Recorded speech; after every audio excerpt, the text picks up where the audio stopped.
Hello friends, I'm back. And today we'll be repotting a regular grocery store Phalaenopsis orchid into a semi-water culture setup. Let's go. This is the jar I will be using, which is from IKEA. As you can see, it is just a regular glass jar into which I have drilled a small hole. This hole is for flushing or just to make sure the water doesn't exceed a certain level. So thanks. I have to thank my cousin. She did give me this plant because she no longer wanted to deal with it, I suppose, but whatever the reason, thank you.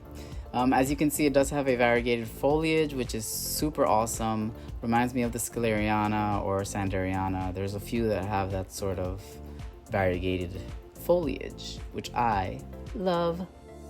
Now is the fun part where we get to check out the roots, remove any icky ones, and also remove all the media. I will not be as excessive when it comes to removing the media. Any pieces that are really attached, I'm just gonna leave them. This plant will be floating in the vase with very little to no water touching it for the most part. So I'm not bothered by a piece of bark. But now it's just the cleanup, cutting extra dead roots off, and these old flower spikes. Let's go.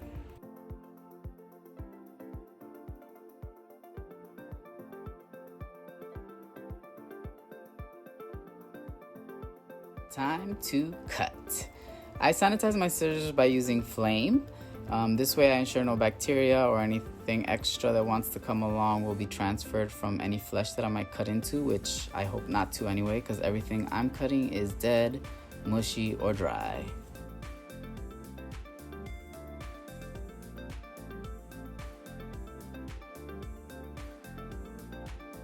When cutting off the flower spikes, you just want to make sure not to cut into any leaves or roots.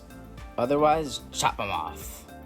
Since I got this plant, it did start making this root here, and it also has some new root tips I'm noticing now, so that's a great sign.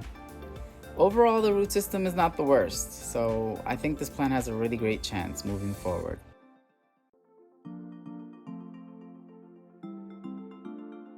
Time to situate this orchid in its new home.